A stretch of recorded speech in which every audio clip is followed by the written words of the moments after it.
All right, today we are jumping headfirst into one of the hottest topics in health right now, peptides.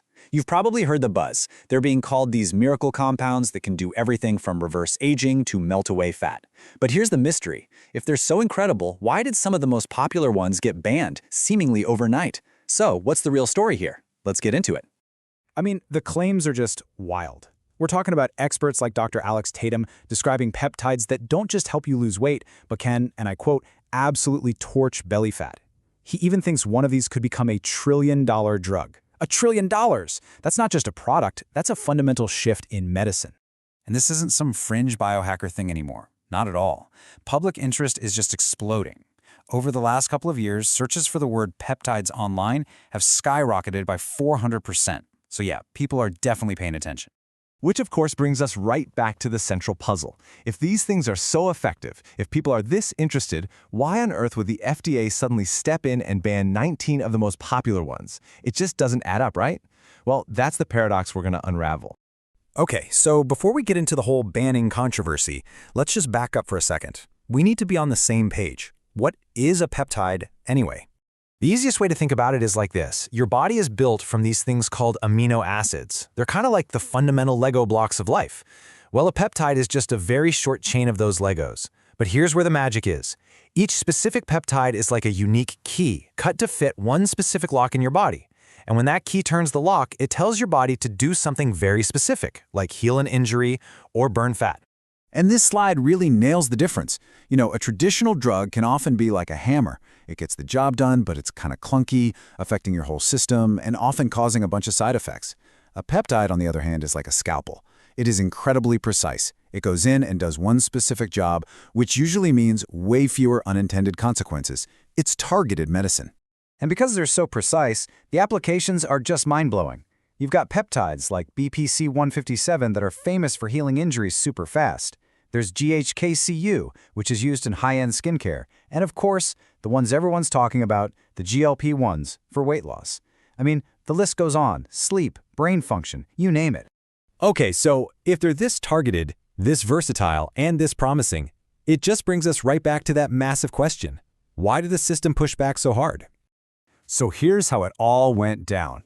It really starts in 2013. With a huge Supreme Court ruling that says you can't patent something that occurs naturally in the human body.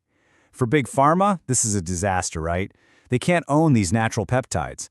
But this opened a door for smaller, specialized compounding pharmacies to start making them. And then, bam, 2023. The FDA abruptly bans them, basically overnight. So you have to ask, why the sudden change of heart? Well, when Dr. Tatum was asked if it was, plausible that the big pharmaceutical companies might have had a hand in this, his answer was, let's just say, pretty clear. 110%. And this really gets to the core of the whole theory. The suspicion is that this wasn't really about safety. It was about money. Look, large pharmaceutical companies are basically machines designed to maximize profit. And every single dollar that a person spent on a cheap, effective, unpatentable peptide was a dollar they didn't spend on an expensive, patented, mass-market drug. But wait, the story doesn't end there. Just when you thought the door was slammed shut for good, the plot took another really fascinating twist. In what feels like a complete 180, the FDA has announced it's going to hold a meeting in July 2026 to actually consider moving some of the most important of these banned peptides back to being legal and regulated. So yeah, the great peptide comeback might actually be happening. And we're not talking about small stuff here. Look at what's on the table for review. You've got BPC-157 for healing, MOTS-C, which some people literally call exercise in a vial because of what it does for endurance, and even CAX, which is being studied for improving brain function. The potential here is just massive. And if you want to understand just how big the financial stakes are, look at this number. Just two of the big weight loss peptides, Ozempic and Mounjaro, are projected to bring in $55 billion this year. To put that in perspective, that's nearly the size of the entire AI industry. For just two drugs. All right, so there's all this controversy, all this hype, all this money flying around. But what does this actually mean for you, right now? What's the takeaway? Okay, this is probably the single most important thing to understand. After that 2023 ban, a huge, unregulated gray market exploded online. You've got all these websites selling peptides labeled for research use only, as a way to get around the law. So the number one risk for people today isn't necessarily the peptides themselves, it's where you get them from. And Dr. Tatum has the absolute perfect analogy for this. He says buying from these sites is like getting gas station sushi. I mean, you don't really know if it's sushi, and it may not end well. You have no idea if it's pure, if the dose is right, or if it's even the thing you ordered. It's a huge gamble.